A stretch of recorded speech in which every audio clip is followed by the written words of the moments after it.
언니들과 함께 책 그리고 영화를 이야기하는 언니들의 북신의 살롱 조감독입니다. 에스텔입니다. 릴리입니다.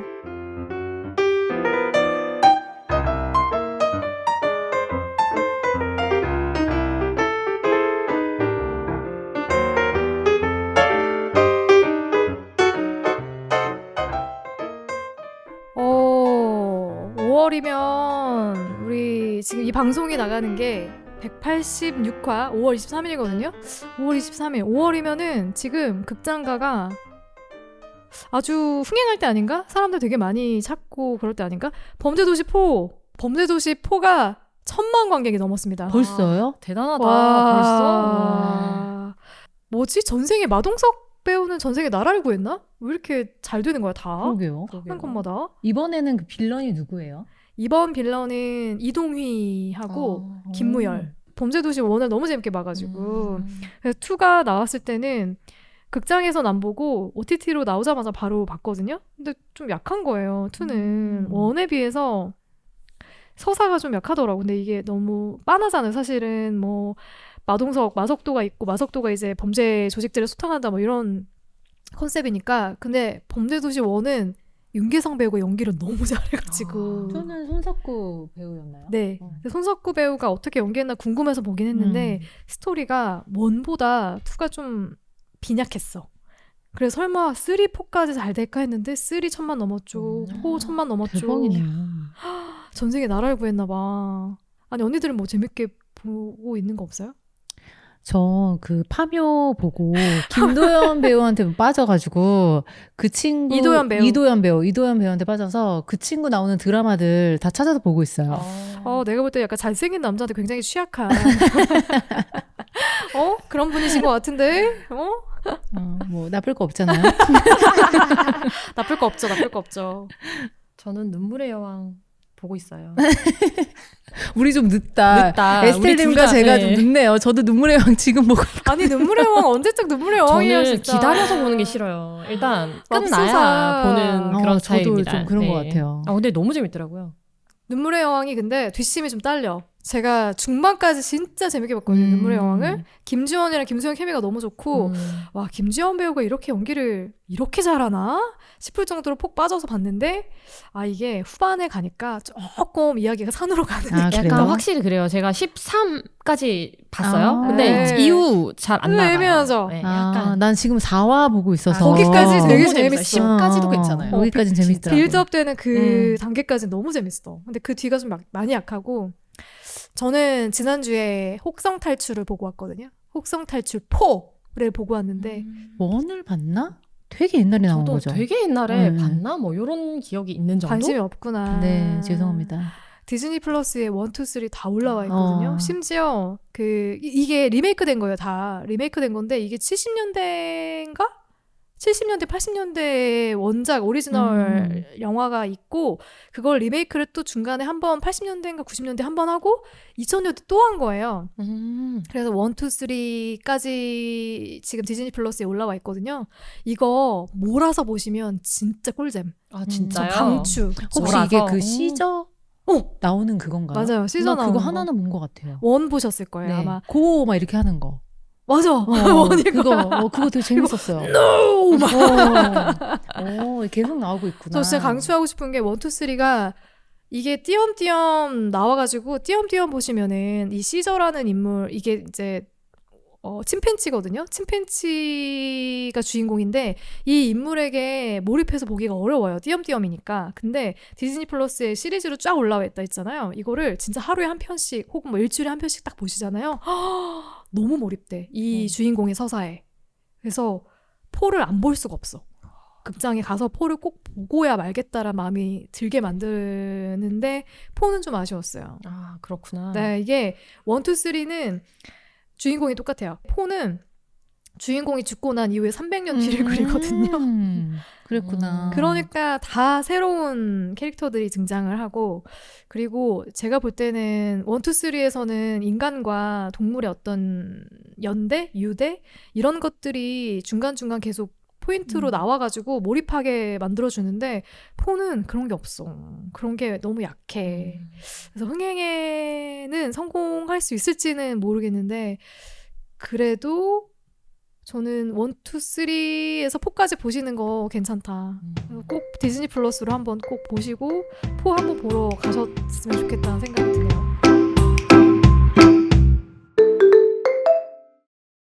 자, 언니들의 북신의 살롱 186화 조제, 호랑이, 그리고 물고기들. 와, 진짜 오랜만에 봤어요. 이 영화. 저희 예전에 살롱 오프라인 모임에서 한 4년 전에 한번 했었거든요. 보셨군요. 이 영화로. 팟캐스트는 아니고 오프 모임에서 했었고요. 그때 이 영화하고 같이 매칭했던 책이 죽은 왕녀를 위한 파반느라고 해서 박민규 작가의 책을 가지고 같이 이야기 나눴었어요. 이번에 진짜 오랜만에 우리 팟캐스트에서 다루게 됐습니다. 에스텔님이 선정한 영화예요. 이 영화를 선정하신 이유가 궁금해요. 저는 이게 가장 좋아하는 영화예요 라고 말할까 했어요. 근데 사실 가장 좋아하는 이라는 질문 되게 어렵지 않아요. 맞아요. 그죠? 네. 항상 요새는 늘 새롭고 좋은 것들 계속 업데이트되고 갱신돼. 하니까 갱신되니까요. 근데 그럼에도 불구하고 제가 진짜 오랫동안 좋아했고 그리고 나이를 먹으면서 여러 번 이게 시간이 지나면서도 그래도 계속 한번 볼까? 보고 싶네? 라는 생각이 꾸준히 들면서도 볼 때마다 언제 봐도 참 좋다라는 생각이 드는 영화라서 선정하게 되었습니다. N차 관람한 영화입니까? 네, 그럼요. 이거 한 10번은 좀 오바고요. 한 5번은 봤을 거예요. 5번 이상은 본 것 같아요. 현재까지는 최애 영화? 인 것 같아요. 중 하나로 할게요. 최애 영화 중 하나. 와, 조제, 호랑이, 그리고 물고기들. 릴리님은 처음 보신 거예요? 아니요, 저도 20대 초반쯤에 한번 봤고 그러면서 오랜만에 다시 봤습니다. 어때요? 감상이 달라졌어요? 내가 나이가 들었구나.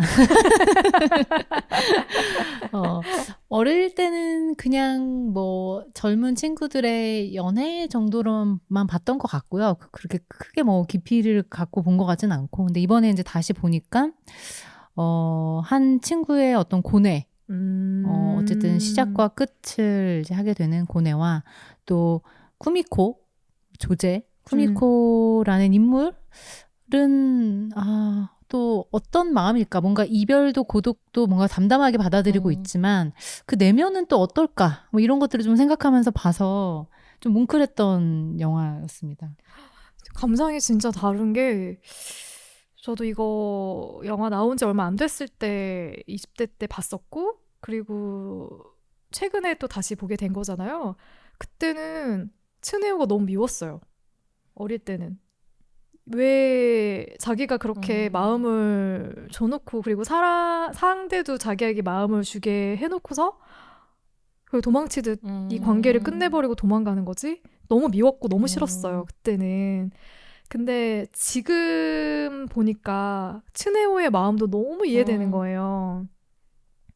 그리고 나중에 이제 뭐 영화 엔딩이나 이런 거 얘기할 때 더 깊이 얘기 나누겠지만 두 사람의 선택 그리고 두 사람이 살아가는 모습 그 과정들 이런 것들이 하나하나 공감이 안 되는 장면 지점이 없었다라는 점에서 이 영화가 지금 보니까 훨씬 더 좋게 다가왔다라고 말씀을 드리고 싶습니다. 이 영화는 출연한 배우들이 당시에 굉장히 이제 막 유명해지기 시작한 배우들 그리고 다작하는 배우들로 또 유명했던 배우들인데 치마부키 사토시, 이케와키 치즈루, 우에노 주리 청춘 스타들이 출연해서 더욱 화제가 됐던 작품이긴 해요. 언니들이 혹시 가장 인상 깊게 봤던 배우는 누구인가요? 저는 그 주인공 역할을 했던 분이 치마부키 사토시 맞죠? 네. 이 친구가 저는 되게 이번에 보면서 인상 깊었던 게 왜냐면 당시에 저희 학교 선배 중에 이분을 좀 닮으신 분이 있으셨어요. 잘생긴 거 아니야? 엄청 잘생겼. 와, 인기 되게 네, 많았겠다. 이게 선명하고 이렇게 선명하고 구렛나루 같은 게 사실 한국 사람들이 이렇게 멋지게 나가기 쉽지 않잖아요. 맞아. 구렛나루가 이렇게 있는 분이셔서 제 친구가 그 선배를 좋아해가지고 사귀었었어요. 야, 그래가지고 성공했네. 갑자기 그때 그 선배님이 딱 생각이 나면서 어. 저를 그 20대로 저를 막 끌고 가는 거예요, 이 영화가. 그래서 막 그때 어떤 추억, 이 영화를 처음 봤던 그 시절의 나를 다시 만나게 해준 것 같아가지고 이 사토시의 연기가 좀 눈에 들어왔습니다. 결국 나의 과거를 떠올리게 해줘서 그거였어요. 좋았던. 네, 왜냐면 제 스타일은 아니거든요. 이런 스타일 별로? 귀엽지 않아요? 전 차은우. 약간 여리여리한 스타일 좋아하시나? 좀 그런가 봐. 뽀얗고. 차은우 같은 스타일. 알겠어요. 좋아하기 때문에 이렇게 털이 있는. 알겠어. 네. 저도 대학생 시절에 이 영화 처음 봤었던 것 같은데 처음 봤을 때는 저는 잘생겨서 이 츠네오 츠마부키 사토시님 인기 되게 많았어 그때. 너무 좋았거든요. 진짜. 그래서 잘생기니까 일단 감정이 다 이해가 되더라고. 막 거기에 몰입해서 봤던 맙소사. 기억이 있는데요. 어. 이번에는 되게 이 이케와키 치즈루님 조제 연기하신 분. 연기가 연기 엄청 잘하시는 분. 정말 조제 그 정말 자체였어요. 대단한- 조제 그 자체죠, 그렇죠. 조제라는 정말로. 캐릭터는 이분이 그냥 다 살린 거 아닌가라는 맞아. 생각이 들 정도로 되게 인상 깊었어요. 저 이 배우가 그때 너무 인상적이어가지고 이 배우가 나왔던 영화들을 불어 찾아보고 막 그랬던 기억이 나거든요. 근데 진짜 운이 좋게도 지금은 없어져 인디포럼이었나? 여튼 그때 독립 영화가 영화관들이 좀 몇 군데 있었는데 종로에 독립 영화관을 한 군데 찾아가지고 갔는데 정말 운이 좋게도 그 배우가 나온 영화였는데 GV로 온 거예요. GV로 헐. 왔어. 그래가지고 실물을 봤거든요. 근데 되게 조그만 애가지고 되게 귀엽게 생기셨더라고요. 그래서 되게 기억에 인상이 되게 많이 남았던 배우인데 이 조제에서 솔직히 이 배우를 빼고 얘기할 수 있을까? 싶을 정도로 연기를 너무너무 잘하고 저는 찾아봤어요. 이 영화 보고 나서 혹시 진짜 실제로 지체장애를 가진 배우가 출연한 건가 싶어가지고 연기가 너무 자연스럽잖아요. 그런 뭐 맞아. 생활할 그런 때 생활할 보여주는 때 쿵 떨어지는 라든가. 거. 아니면 움직임이라든가 맞아. 네. 그런 게 너무 자연스러워서 조제의 연기는 어마어마했다. 그래서 이번에 다시 볼 때도 와 진짜 대단해 그런 마음으로 봤고 우에노 줄이 너무 아름답지 않습니까? 예쁘더라고요. 와 그쵸. 이때도 그쵸 이때 20대였으니까 데뷔작 거의 데뷔작인가요? 이라고 하더라고요. 근데 우에노 주리는 그 뒤로도 계속 꾸준히 연기를 해나가는데 특별히 뭐 어떤 모난 스캔들이나 뭐 이런 거 없이 정말 꾸준하게 작품 활동을 하고 있어서 되게 멋있다고 생각을 했고요. 저는 뷰티 인사이드라는 한국 영화 있거든요. 네. 그 광고 연출했던 백종열 감독이 만들어서 되게 유명해진 거기 한효주가 주인공이고요. 상대 맞아. 남자가 계속 바뀌는 바뀌진. 거기서 한번 우에노 주리가 나와요. 상대 역으로. 오, 근데 너무 그랬구나. 우에노 주리가 너무 반가운 거예요. 그 영화에서 되게 오랜만에 만났는데 똑같아. 하나도 안 변했어. 그래서 우에노 주리에 대한 기억도 이 조제를 보면서 또 새록새록 떠오르고. 저는 그 거북이는 의외로 빠르게 헤엄친단가 그 영화 정말 좋아하거든요. 너무 재밌게 봤어요. 거기서 엉뚱하게 나오는 역할이 되게 인상 깊었어요. 맞아요. 그러니까 그런 연기 되게 좋고 또 악기 다루는 일본 노담의 칸타빌레. 칸타빌레. 맞아. 그게 완전 그거는 대히트작이죠. 진짜 너무 재밌었어. 거기서의 우에노 주리를 이길 수가 없어. 그 뒤에 한국에서 리메이크를 했잖아요. 네. 원래 처음에는 임유나 배우 캐스팅해서 하려다가 하도 팬들이 아니다. 어떻게 노다메를 그러니까. 임유나가 하냐 해가지고 심은경 배우로 네. 바뀌었어요. 심은경을 해야 된다 해서 했는데 드라마가 망했어. 근데 망할 만한 게 연출을 너무 못했어. 이건 연출이 단데. 네, 자기적으로 해가지고. 근데 약간 이게 아시죠? 일본 영화나 일본 드라마 특유의 그 아기자기하게 웃기는 만화 같은 억지로 웃기는 약간. 그런 과장된 표현들. 근데 이게 한국의 정서에는 안 맞는 맞죠, 거지. 좀. 그래서 망했는데 우에노 주리를 볼 수 있고 우에노 주리의 풋풋한 배우 시절의 모습을 볼 수 있는 영화이기 때문에 꼭 보셔야 됩니다, 언니들. 그럼 감독과 영화에 대한 간단한 줄거리 소개를 좀 해주시겠어요? 네. 이 감독 이누도 이신 감독 네. 최근까지도 굉장히 왕성하게 작품 활동하고 있는 걸로 나오더라고요. 네. 근데 제가 본 건요. 이 시절 작품 2개가 다예요. 저는 조제랑 맞춰볼까? 매정도 힘이 있고. 네, 맞춰보려고 그랬어. 맞추실 수 있었죠. 사실. 매정도 힘 있고. 매정도 맞아. 힘 있고. 그 두 개를 딱 봤는데 근데 지금까지도 이분의 대표작 하면 그 두 개 아닌가 맞아요. 할 정도로 이 시기에 이 두 작품이 되게 그렇게 되게 인상이 깊은 모든 사람들의 머릿속에 봤다면 오랫동안 남아있는 그런 작품이 아닌가라는 맞아요. 생각이 들고요. 네. 근데 이 배우들도 모두 이 작품이 대표작이라고 할 수도 있을 정도로 이 작품은 굉장히 약간 그런 기념비적인 작품이라는 맞아요. 생각이 드는데 장애를 가진 여성으로 나오죠. 네. 조제와 평범한 대학생인 츠네오의 만나면서부터 시작되는 사랑 그리고 이별까지의 그에 관련된 이야기라고 할 수 있는데요.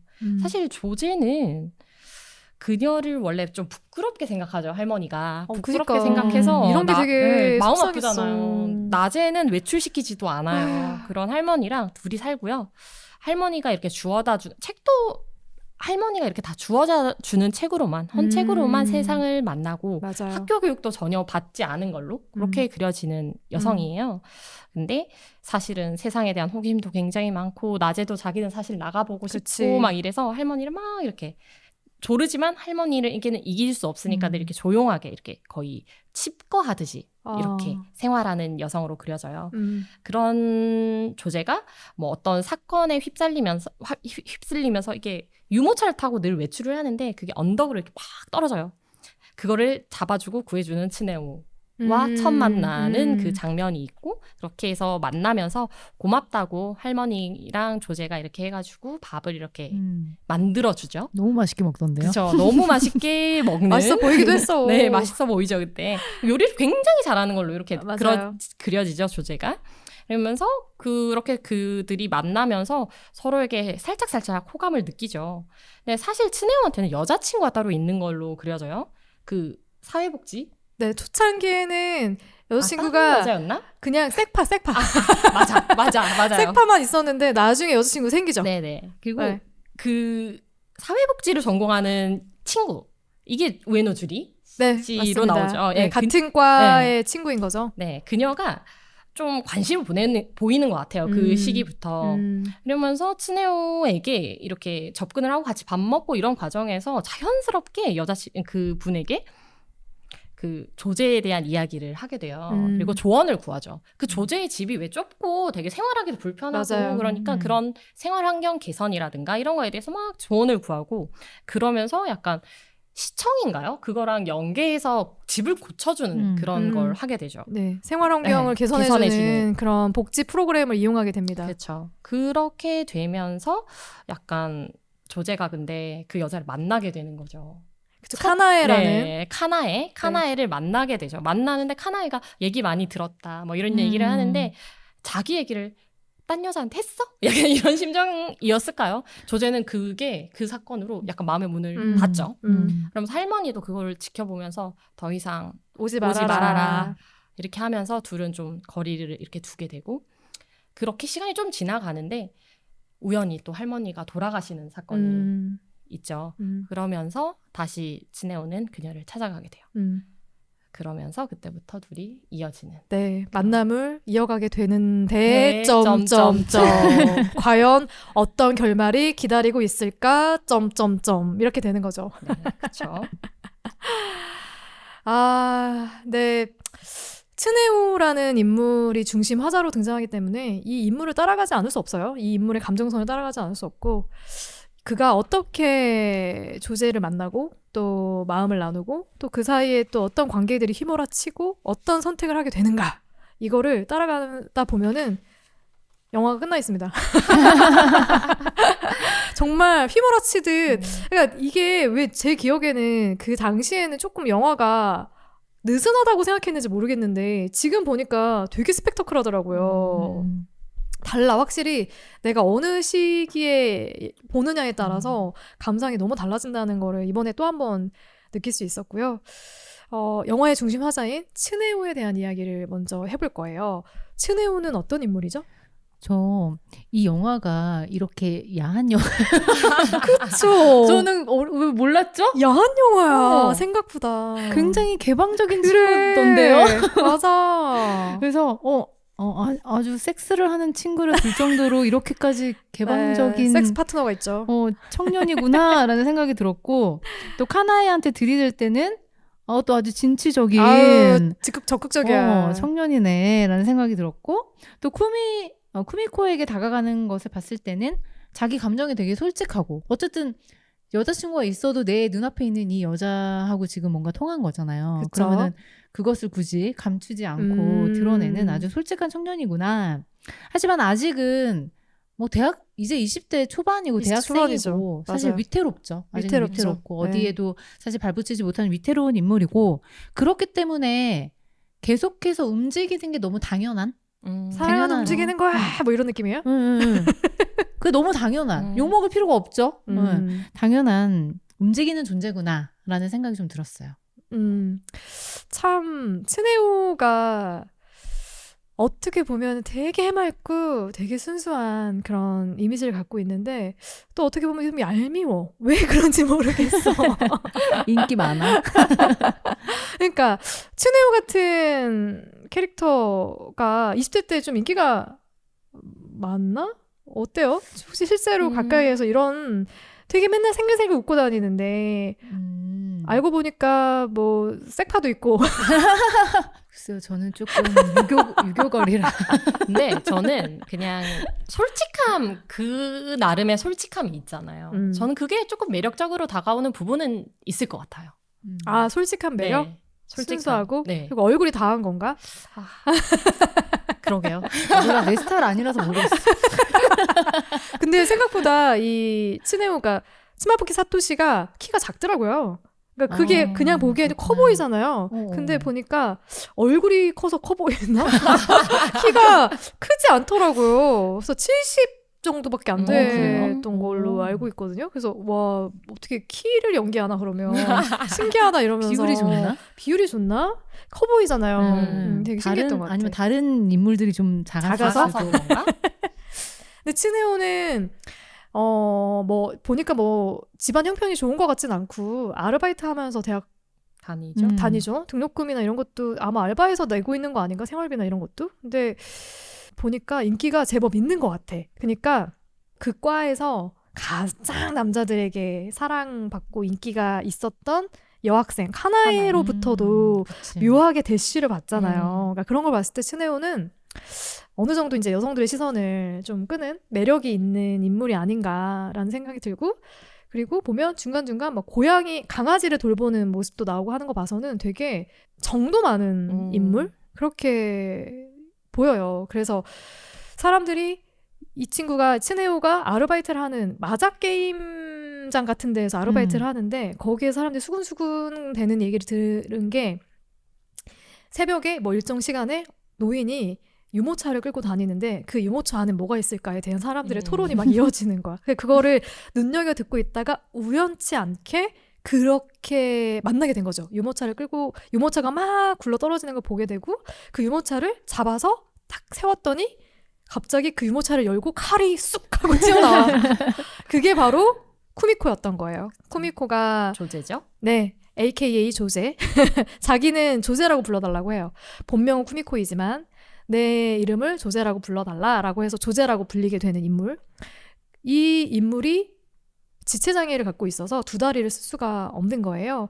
그래서 츠네오의 눈길을 유모차 안에서 끌게 되고 그 뒤로 두 사람이 가까워지면서 이게 묘하게 마음을 주고받는 그런 관계로까지 이어지거든요. 근데 초반부터 뭐 어떤 연애 감정으로 시작한 건 아니고 친구처럼 우정을 쌓아가는 것 같은. 그러니까 조제가 세상에 대해 관심이 많고 호기심이 많은데 츠네오가 그걸 위해서 뭐 책도 가져다주고 이야기도 들려주고 이야기도 듣고 대화를 하고 하면서 세계를 점점 이렇게 넓혀가게끔 만들어주는 일종의 조력자 같은 역할로 처음에는 관계를 맺거든요. 그러다가 나중에는 이제 마음이 생기게 되는 줄거리로 이어지게 되는 거고요. 조제라는 인물, 이 인물을 언니들은 어떻게 봤고 또 어떻게 이해를 했나요? 한 사람을 정의할 때 그 사람이 태어난 뭐 환경, 그다음에 그 사람 주변에 있는 사람들 이런 것들을 사실을 배제할 수 없잖아요. 그렇기 때문에 친해요가 지체장애인이라는 걸 빼놓고 아니 친해요가 아니라 조제가 지체장애인이라는 걸 빼놓고 얘기할 수는 없을 것 같아요. 맞아요. 그게 어쨌든 이 친구를 형성하는데 알게 모르게 영향을 줄 수밖에 없을 것 같은데 어쨌든 문 안에 갇혀 있는 존재라는 그렇죠. 점. 하지만 그 문 안에 갇혀서도 세상을 상상하고 탐구하는 존재. 그렇기 때문에 자신을 조제라고 불러달라고 하는 것도 이게 4강의 책에 나오는 인물을 사실 맞습니다. 동경하기 때문인 거잖아요. 프랑스와 사강의 한 달 후 1년 후라는 책 안에 조제라는 인물이 나와요. 그래서 그 조제 이름을 따서 자기를 조제라고 부르게 된 거죠. 그래서 제가 그 책을 읽어보지 않아서 정확히 조제가 어떤 인물일지 모르겠지만 어찌됐든 간에 쿠미코가 꿈꾸는 이상향 같은 존재라고 저는 생각을 했어요. 그래서 방 안에 갇혀서 조제를 꿈꾸는 그런 아직은 어린 여자다라고 저는 좀 생각을 했어요. 츠네오하고 비슷한 또래로 보이고요. 그럴 것 같아요. 네. 네. 이 지체장애라는 걸 빼놓고 당연히 생각할 수 없지만 이거를 생각했을 때 우리가 일반적으로 생각할 수 있는 그런 스테레오타입은 전혀 아닌 것 같아요. 맞아요. 굉장히 몸은 불편하지만 마음은 세상으로 열려 있고 호기심도 많고 알고 싶은 것도 많고 그리고 자기의 현실을 굉장히 잘 인지하고 있지만 또 자기에 대한 뭐라 그래야 되죠? 자존감이 낮지도 않아. 맞아. 굉장히 높아. 맞아. 오히려. 그런 측면에서 좀 사랑스러운 부분도 있고. 맞아요. 그런 게 되게 어떻게 보면 좀 괴팍하게도 나오잖아요. 맞아요. 맞죠? 그건 어쩔 수 없지. 그쵸. 그거는 뭐 자신을 또 보호하기 위한. 자신을 보호하기 위한 그런 걸 수도 있고. 그런 게 다 그녀의 사랑스러움으로도 좀 저는 읽혀지더라고요. 어떤 그런 측면에서는. 그러니까 조제가 할머니로부터는 어떻게 보면 구박 아닌 구박을 좀 받고 자랐잖아요. 보니까 할머니가 다른 사람들 눈에 띄는 게 싫고 그리고 장애를 가진 사람들이 비장애인들 앞에 나서면 안 된다고 생각하고 그거는 흉물처럼 이렇게 여겨지는 거라고 생각하고 해서 집 밖으로 못 나가게 하는데 조제를 되게 단단하게 만들었던 게 책이었다고 생각하거든요. 책을 엄청 많이 읽었어요. 책으로 세상을 배우고 책으로 경험을 쌓고 책으로 관계를 알게 되는 그런 인물로 보이는데 우리가 생각해보면 어릴 때 책을 그렇게 많이 읽진 않잖아요. 교과서도 제대로 안 보는데. 나가 놀기 바쁘니까. 그러니까. 근데 책을 엄청 많이 읽으면서 어떻게 보면 또래 다른 친구들보다 훨씬 더 깊고 훨씬 더 크게 성장한 그런 인물처럼 저는 느껴졌거든요. 거기에서 자존감을 좀 많이 높였던 게 아닌가 싶고 아까 잠깐 말씀드린 그 프랑스와 사강의 한 달 후 1년 후라는 책에 조제가 등장한다고 했잖아요. 이 책이 저도 사실 궁금해서 찾아서 읽어봤었어요. 예전에 영화 보고 나서 조제가 어디 나온다는데 이 프랑스 작가의 책 얼마나 인상적이었길래 계속 나오지 하고 봤는데 사실 별게 없어. 아, 그래요? 책은 저는 그냥 그랬어요. 이 책은 한 달 후 1년 후가 되게 젊은 여성과 유부남이 사랑하는 얘기예요. 조제도 애인이 있었구나. 그래서 애인이 있는 조제와 아내가 있는 남자 주인공이 서로 눈이 맞아가지고 어디론가 떠나서 이렇게 막 사랑하는 그런 이야기가 담겨져 있는 소설이었던 걸로 기억을 하거든요. 근데 시간이 어느 정도 지나니까 이 감정이 처음 같지 않은 거야. 좀 식은 거지.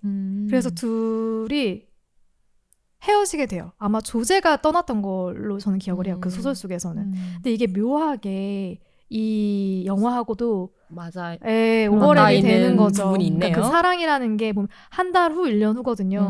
1년 동안 뜨거운 사랑을 하고 난 뒤에 이 남녀의 감정이 어떻게 변해 있는지 그리고 조제는 우리 둘은 계속 만날 수 없다라는 거를 직감을 하고 남자 곁을 떠나면서 소설이 끝났던 걸로 저는 기억을 하거든요. 그러니까 그게 이 영화하고도 살짝 오버랩이 되는 면이 있어요. 그러네요. 네, 그래서 그런 책 속에서 만났던 인물들로부터 자기의 삶을 어떻게 살아갈 것인가를 계속해서 배우게 되는 그런 조제였기 때문에 책도 관심 없고 공부도 열심히 안 하는 것 같은 츠네요 입장에서는 조제가 굉장히 매력적으로 그렇죠. 평소에 주변에서 보지 못한 캐릭터이기도 하니까 그런 인물로 다가오지 않았을까 싶더라고요, 저는. 그리고 평범한 대학생인 츠네오와 조제가 점점 가까워지는 과정이 그 뒤에 계속해서 펼쳐지거든요. 이 과정에서 혹시 기억에 남았던 거나 이거 같이 얘기해보고 싶어 했던 장면이 있으면은 꺼내주시면 좋겠어요. 속편 한 달 후 1년 후에 속편이 네. 있다 네. 해서 츠네오가 찾으러 가잖아요. 일단 서점을 가요. 근데 없대. 절판이래. 그러면 이제 헌책방을 찾아서 돌아다니는 수밖에 없다. 헌책방이라는 게 그렇잖아요. 간다고 있다는 보장도 없고 몇 군데를 가야지 찾을 수 있을지도 알 수 없고 근데 그걸 찾아주잖아요. 맞아. 근데 진짜. 그거는 진짜 저는 그 순간에 저거를 본 순간 이제 저건 사랑이다 거든요. 맞아. 왜냐면 저렇게 애써주지 않아. 사랑이 아니면. 그 누구도 그렇잖아요. 그게 되게 인상 깊었어요. 저는. 진짜 그 모습에서 사랑이 시작된 거 아닌가 싶을 정도로 너무 심쿵하게 만들었다. 진짜. 저는 아까 그 조제 집 수리해주는 장면 있잖아요. 그 과정에서 이제 둘이 이렇게 책을 보면서 이렇게 있는데 카나에가 등장을 한단 말이에요. 근데 카나에가 눈치 없이 네, 너무 자기적이야. 카나에가 눈치 없이 나 정말 한번 경험해보고 싶었어 막 이러면서 오잖아요. 그럴 때 그 조제가 문을 닫고 딱 들어갈 때 이 츠네오가 약간 나가서 얘기해 막 이러면서 좀 맞아. 미안한 네. 느낌이 들거든요. 네, 그래서 네. 그 전까지는 좀 약간 연민과 비슷한 감정이었다면 그 카나에가 나타나서 카나에가 조제에 대해서 언급하는 순간 이거를 조제가 들으면 안 돼라고 생각하는 것 자체가 이미 또 저는 연민에서 사랑으로 넘어가는 단계에 단계가 있지 아닐까. 않았나 이렇게도 생각을 했어요. 그랬을 수도 있을 것 같고 그냥 계속 커지고 있었던 것 같아요. 사실은. 저희가 계속 얘기했던 그런 에피소드들을 겪으면서 커지고 있었고 한 번 또 이 단절을 겪잖아요. 그들이 할머니가 더 이상 만나지 마라 해서 약간 그때부터 약간 헛헛함이 있죠. 맞아. 막 그 할머니가 구해다 주던 교과서에 그 주인을 그 술자리에서 맞아. 만나가지고 왜 또 조제를 생각하게 하느냐 싸움도 갑자기 맞아. 하고 막 헛헛함을 느끼고 있던 그 와중에 할머니가 돌아가시는 거 그걸 들으면 되게 이제 내가 어느 정도 같이 있어줘야겠다라는 한 번 더 느끼는 장면이었던 것 같아요. 거기가 언제 확실히 마음을 빼앗겼다? 라는 장면 기억나시는 장면이 있으세요? 글쎄요, 저도 마음을 빼앗긴 어떤 한 순간은 없었을 것 같고 점점 커졌던 게 맞을 것 같고 그 할머니가 돌아간과 동시에 뭔가 이 친구를 혼자 두면 안 될 것 같다라는 마음이 좀 들면서 더 자신의 마음을 확인하게 되지 않았나 싶기도 해요. 사랑도 있었고 사실은 버거운 책임감. 버거운 책임감. 저 친구를 혼자 두면은 밥은 어떻게 해먹고 장은 누가 받아주고 또 이상한 변태 아저씨가 와, 그 에피소드 얘기해줘야 돼. 그 에피소드 하나 있었잖아요. 변태 아저씨가 쓰레기는 변태 아저씨가 그러니까 쓰레기를 찌찌를 많이 맞아. 쓰레기를 그러니까 쓰레기가 나오면 쓰레기 계속 버려야 되는데 이제 밖으로 나갈 수가 없으니까 옆집에 사는 옆집에 변태 아저씨가 살더라고요. 그래서 그 변태 아저씨가 쓰레기를 버려줄 테니까 가슴 만지게 해달라고. 근데 나는 만지게 해줬다고. 근데 그게 그 대화가 너무 그때 화내잖아요, 츠네오가. 맞아. 왜 그거는 저기 복지과 사람들한테 시키면 되지. 왜 니 그렇게 하냐 하니까 또 조제가 또 화를 내잖아. 그때 또 네가 조제가 뭘 화를 아냐고. 내잖아요. 맞아. 네가 뭘 아냐. 복지과 사람들은 아침에 와주지 않는다. 맞네. 쓰레기는 아침에 버려야 되는데 맞아. 이렇게 하거든요. 그래서 나의 절박함을 네가 아느냐. 그때 사실 그때 갔었으면 이 말 하죠. 조제가 그때 사랑이 처음 시작이 되지만 그래, 그때 가버려라고. 가버려 하면서 가라고 한다고 진짜 가는 남자면 아예 가라고. 맞아. 그 말 하죠. 그 명대사지 않아요? 그리고 진짜? 나서 가지 마라고 얘기해요. 근데 어떻게 가냐고. 못 가죠. 그쵸. 어떻게 가요? 그 상황에서. 그러니까 저도 계속 그 생각이 드는 이게 사랑일까 동정일까 뭘까 이 감정이 뭘까 계속 생각하게 하게 돼요. 그 영화 끝날 때까지도 계속해서. 정말. 근데 아마 마지막에 한 번 더 우리는 이 얘기를 해야 될 것 네. 같은데 그래서 그 두 사람이 내가 볼 때는 츠네오는 화가 났어. 여튼 어떻게 얘가 이렇게 혼자 생활하면 이런 변태 같은 아저씨들이 다 꼬일 거고 내가 돌봐줘야 되지 않을까라는 마음을 먹었을 때 조제가 아니 나는 이것도 너무 당당하잖아. 2부 자리를 펴요. 2부 자리를 펴고 합방을 하려고 준비를 하는 기다렸다는 거야. 듯이 저는 보면서 속옷도 예쁜 거 입었네 이렇게 생각했거든요. 그래서 스네오가 안 그래도 된다. 음. 안 그래도 된다. 나한테는 안 그래도 돼라고 했는데 너는 뭐 너한테는 그럼 누구한테 그래도 돼? 이런 대화가 왔다가 그 아저씨랑 나랑은 달라. 츠네오가 그러죠. 아, 뭐가 맞아. 달라? 뭐가 라고 했나? 달라라고 하죠. 그러면서 두 사람이 그때 처음으로 이제 몸을 섞게 되는 거예요. 그러면서 연인으로서의 1일이 시작된 거죠.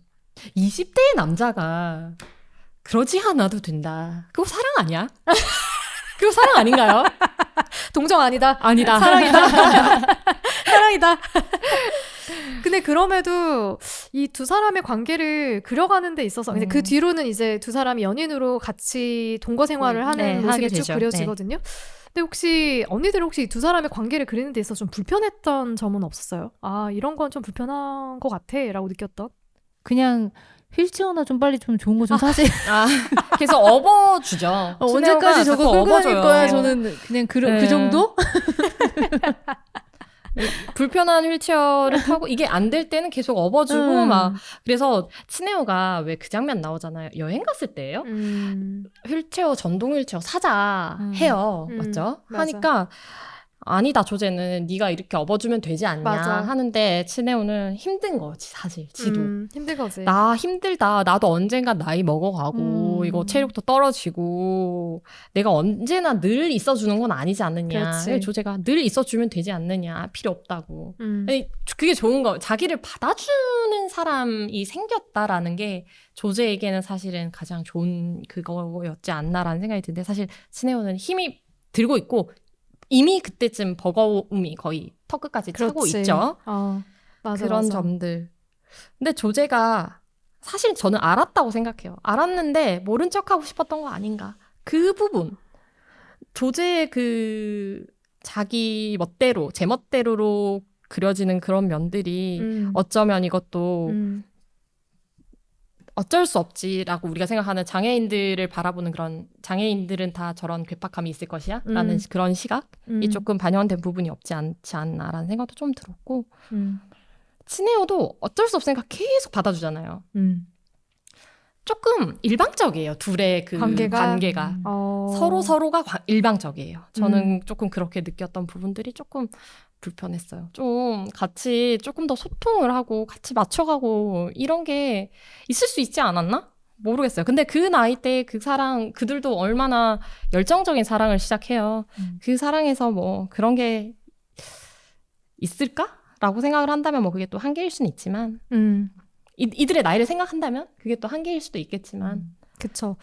저는 제가 조금 불편하다고 느꼈던 거는 카나에라는 존재였거든요. 그 둘의 관계에 있어서 되게 불편해라고 느꼈던 거는 저는 사실 좀 더 이 영화에서 이 둘의 관계에 딱 집중할 수 있게 만들어준다면 카나에라는 존재 말고 그냥 둘 사이에서 충분히 둘만의 관계에서도 버겁다고 느끼고 도망치고 싶고 그래서 떠나게 되는 그런 사연이 충분히 공감되게끔 그려질 수 있다고 생각하는데 갑자기 카나에가 나타나서 갑자기 나타나죠. 그래 맞아. 네. 그거는 1년 두죠. 1년 뒤에 이제 두 사람이 같이 살기 시작하고 1년이 지났을 때 츠네오가 일을 하러 시내로 나갔다가 거기에서 그걸 뭐라 그래? 그 언니들 있잖아. 뭐 이렇게 판촉하는 언니들, 판촉 행사하는 언니들 막 이렇게 화장 진하게 하고 뭐 가발 쓰고 그런 판촉 모델로 카나에가 나와 있는 거야. 그래서 둘이 대화하는 장면이 있거든요. 이제 카나에가 보여주고 싶지 않았는데 너한테 이런 모습 들켜버렸네? 이렇게 얘기하고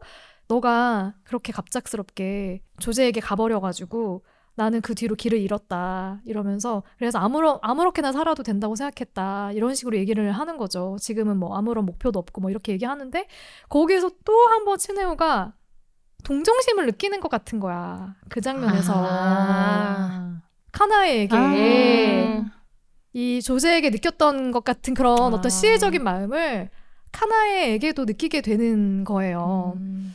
그래서 나중에는 또 이제 두 사람이 또 같이 뭔가 시작되는 것 같은 장면이 뒤에 나오는데 아, 나 그게 너무 싫었어. 아, 그건 좀 싫었어. 맞아. 그게 시작되는 걸까요? 저는 그냥일 그냥일 수도 수도 있어. 있는데. 그냥일 수도 그럴 수도 있는데 있겠다. 없이 혼자 가다 그 슬픔을 토해내는 장면이었으면 나는 더 공감이 됐을 것 같아.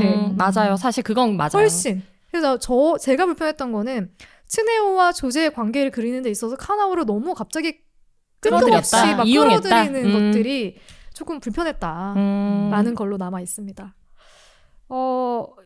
말씀드렸던 그 과정들이 다 조제와 함께 살게 된 지 1년이 됐을 때 다 하나씩 이렇게 드러나는 지점들이고요.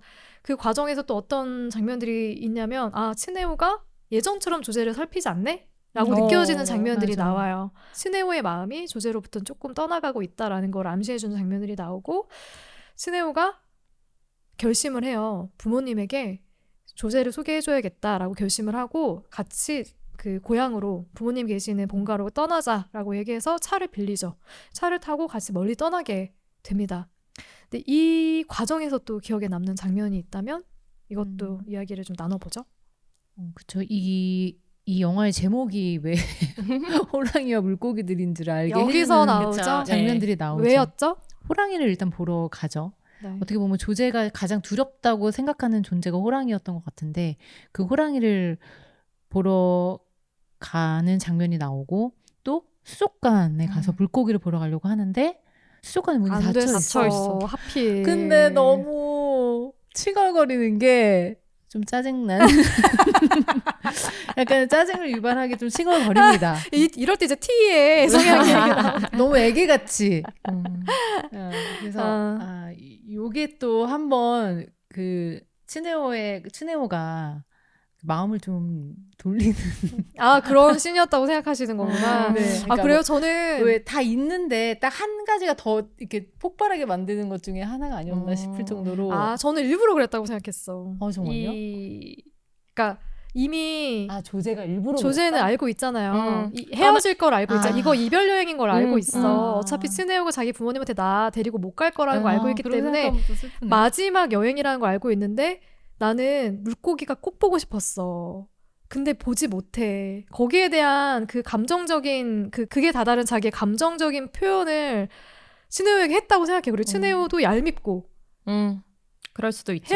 여튼 헤어지려고 온 거는 걸 알고 있기 때문에 그래서 저는 마지막 앙탈을 부렸다고 생각을 했거든요. 네, 그래서 거기서 되게 귀찮게 하잖아. 전반적으로 다. 저는 그거 마지막 응석이었다고 생각했어요. 호랑이 보러 갔을 때 이 얘기 하잖아요. 가장 무서운 것을 사랑하는 남자가 생겼을 때 보고 싶었다. 맞아. 이런 거 너무 소녀 정말 사랑하지 않을 수 근데 없다. 하필 왜 또 끝나가는 무렵에 마지막 그쵸. 기회인 거지. 그죠. 마지막 기회인 거죠. 이게 자기 인생의 처음이자 마지막 사랑이라는 맞아. 것도 알 것이고 꼭 보고 싶었다. 너와 함께 보고 싶었다라는 얘기죠. 사실은. 그게 저는 되게 슬프면서도 되게 그런 에피소드? 그 조제를 잘 보여주는 그 에피소드 중에 하나라고 생각을 했어요. 어쨌든 그렇게 가다가 또 하필 수족관 같은 모텔인가요? 맞아. 가잖아요. 네. 거기도 되게 인상적이었어. 그게 수족관을 결국 들어가지 못하고 지나가다가 갑자기 그 수족관처럼 생긴 그러니까 물고기 모양의 간판이 붙어 있는 모텔을 발견하게 되고 거기로 들어갔는데 침대가 조약돌이야. 맞아. 아니 조개. 이렇게 딱 조개 모양. 열려 있는 조개. 그리고 그 방에는 무슨 램프 같은 게 있는데 그 램프가 물고기 모양의 램프인 거예요. 그래서 그 램프가 탁 켜지면 천장에 물고기들이 쭉 이렇게 지나가는 것처럼 보이는. 맞아, 물속에 있는 것 것처럼 이렇게 그래도 영상이 맞아 되죠. 성공은 한 거지. 네, 서로 그쵸. 물고기를 보게 되는 거에선 성공을 한 거지.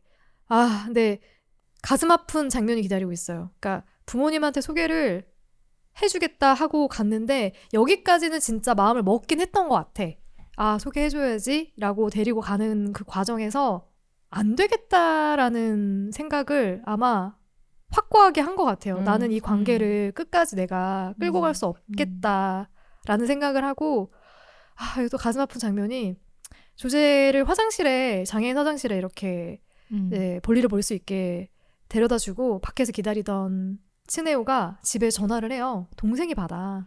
남동생이 있었는데 남동생이 전화를 받고 오늘 부모님한테 나 못 간다고 얘기해줘 라고 얘기하니까 남동생이 나는 너무 얄미웠어. 형 이제 지쳤어? 이렇게 얘기해. 형 지쳤어? 지친 거야? 이렇게. 뭐 그렇게 얘기하냐 진짜 얄미워 죽겠어.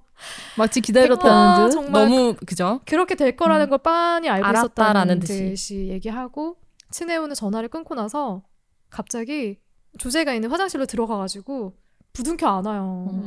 꽉 껴안으니까 조제가 왜 그래 왜 그래 이렇게 얘기하는 맞아. 장면이 나와. 그랬던 것 같아요. 그리고 나서 두 사람이 바닷가로 갑니다. 친해우가 조제를 업고 바닷가를 이렇게 둘러보면서 사진으로 다 그 추억들을 남기는 장면이 나오죠. 바로 다음으로 점프해가지고요. 이제 헤어져요. 헤어지는 장면은 그냥 친해우가 짐을 싸서 조제의 집을 나갑니다. 나가면서 둘이 아무렇지도 않게 그냥 대화해. 대화하는 장면에서 아 헤어졌구나. 그리고 독백이 이어지거든요. 나는 도망치듯 나왔다라는 거. 그리고 도망치고 나서 친해우가 카나이를 또 만나. 그러니까 나는 이 장면이 싫었다고. 카나이가 기다리고 있어. 아니 그 장면 조금 이상했어요. 확실히 이상하죠, 그죠? 왜 그랬을까요? 뭘까요? 나는 또 그냥 둘이 사귀는 것 같진 아니고 않거든요. 그것도 아니었던 것 같고 나는 다시 만날 수도 있지 않을까 생각하는데. 저는 사실 저는 그렇게까지는 생각하지 않았고요. 그냥 얘네들이 다시 만났잖아요. 그 전 장면에서 사실은. 그러니까 뭐 서로 다시 알고 지낼 수는 있겠죠. 근데 그 단계에서 다시 같이 만날 수도 가준 있겠다. 건가? 이런 것까지는 잘 모르겠고 그냥 얘의 사정을 아는 그 조제를 아는 친해요 밖에 독백에서 없으니. 헤어져도 친구가 될 수 있는 사람이 있는가 하면 맞아. 조제는 그 얘기도 있죠. 그렇지 않다라고 한 게 저는 그 말 때문에 조제는 친구가 될 수 없었지만 카나에는 친구가 될 수 있었던 사람 아닌가? 라는 생각도 좀 들었어요. 그래서 맞네요. 어쨌든 카나에는 그 장애인에게 자기가 그런 마음을 품었다는 게 좀 부끄러워서 복지를 제대로 할 수 없었다 이런 말도 잠깐 나오는 거 봤을 때 그냥 어쨌든 또 이별 과정에서 또 카나에게 뭐 상담을 좀 하거나 뭐 그랬던 게 아닐까 그렇게 전 또 좀 상상을 했어요. 없었으면 더 자연스러웠을 것 같아요. 사실 혼자 좀 우는 게 맞지. 그치. 카나이가 이게 옆에서 뭐 카나이가 뭐 옆에서 위로가 되나? 위로해준다 이것도 이상하잖아요. 설정이 사실 위로가 안 되지. 그러니까 사실 그래서 나는 조제를 완전히 지워버리기 위한 하나의 또 다음 정착 그거 좀 환승연애인가요? 아닐 거야. 나도 그렇게 믿고 싶지 않지만. 아니라고 믿어요 우리. 그래서 이 친해우가 조제로부터 도망치듯 나와서 그죠 바로 다음 장면 이제 카나의 앞에서 같이 걸어가다가 펑펑 울거든요. 펑펑 우는 장면으로 이어져요. 어떠세요? 이 친해우의 마음 언니들은 어떻게 이해했어요? 근데 같이 울게 되지 않나요? 엄청 저 같이 울었어요. 음. 근데 진짜 이걸 참 한마디로 표현하기 어려운 정말 복합적인 감정일 것 같은데 맞아.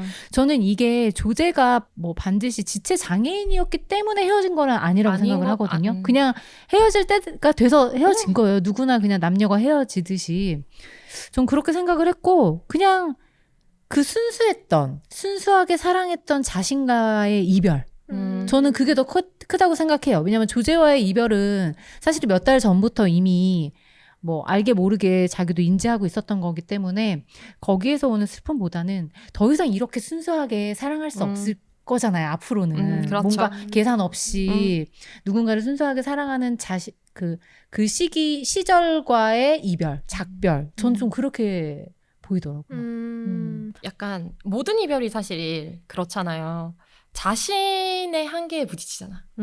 이게 내가 더 이상 어떻게 할 수 없다라는 걸 인지를 하면 우리가 이제 안 되겠다잖아요.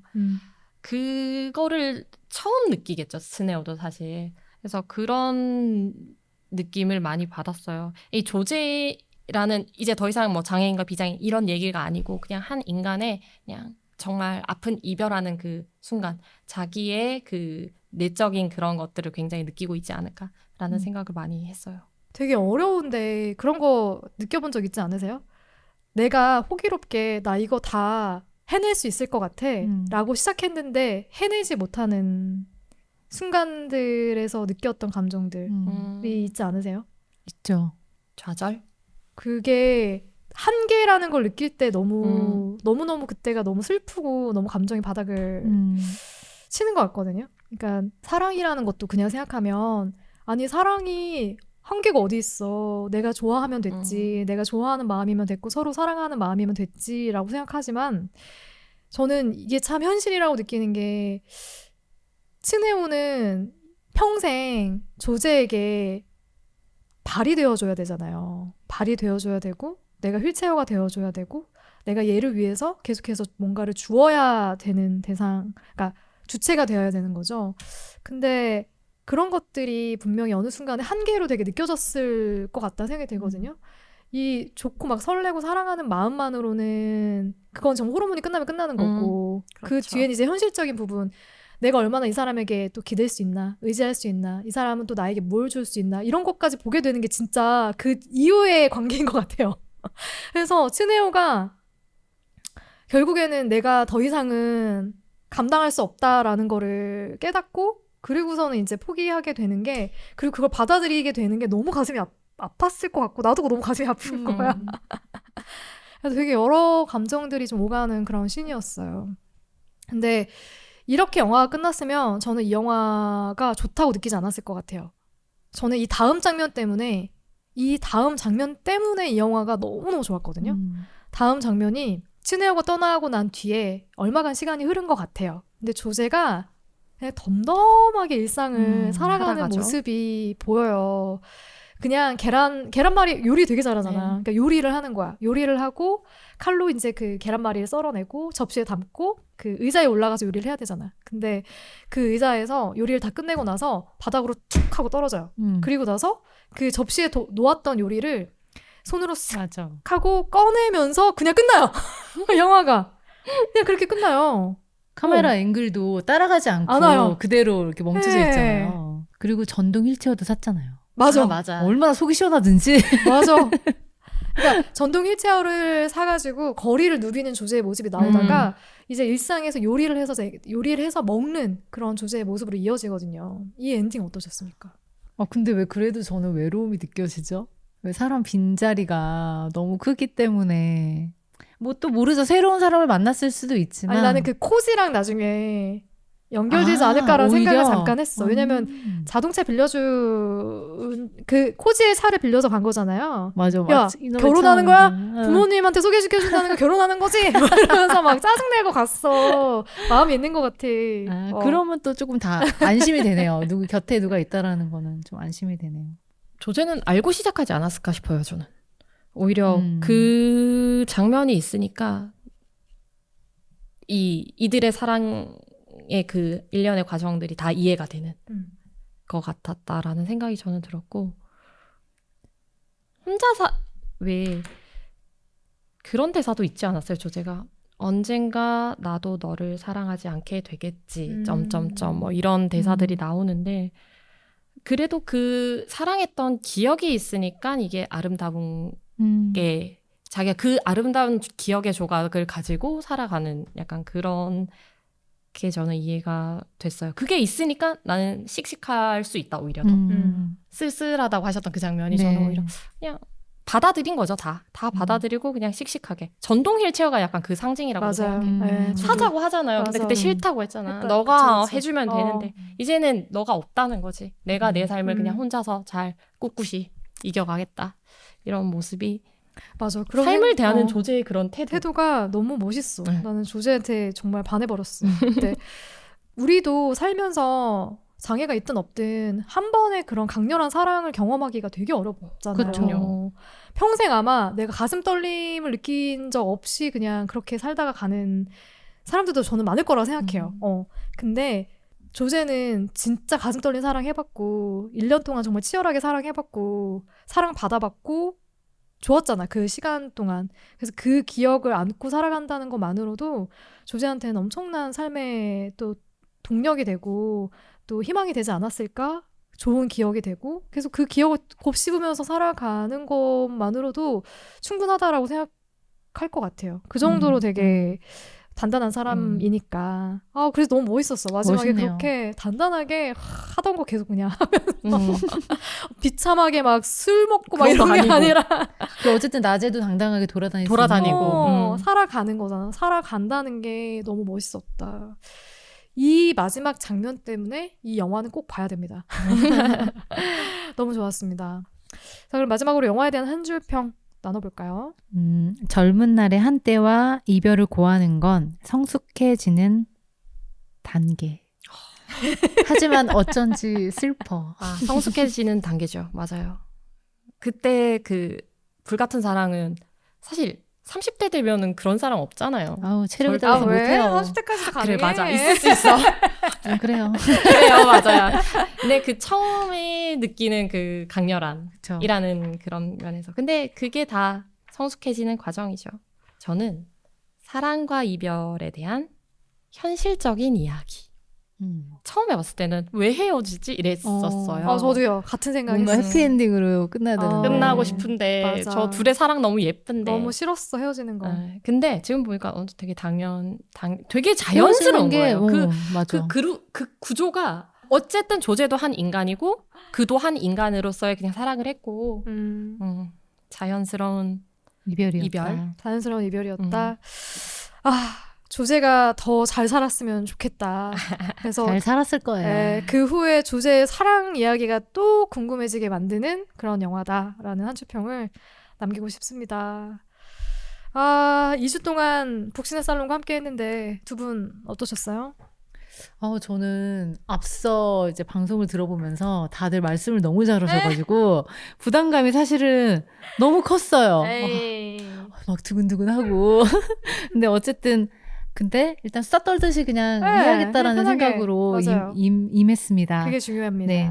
어쨌든 제가 올해 좀 목표가 안 해본 거 해보자가 멋있어. 네, 있었거든요. 말씀하셨죠. 그래서 사실은 그 생일 때쯤 해가지고 혼자 제주도 여행도 갔다 왔던 거예요. 혼자 다녀오신 그래서 거예요? 혼자 정말 처음이거든요.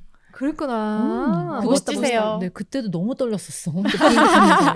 그것처럼 이 방송 녹음도 딱 혹시 이제 생각 있으시냐고 했을 때 예전 같았으면 저는 먼저 뭐 하겠다고 하는 사람 잘 아니거든요. 근데 해보자. 이런 기회가 또 언제 오겠어? 그래, 경험이지. 네, 저한테 새로운 좀 도전이었던 것 같아서 되게 즐거웠습니다. 다행입니다.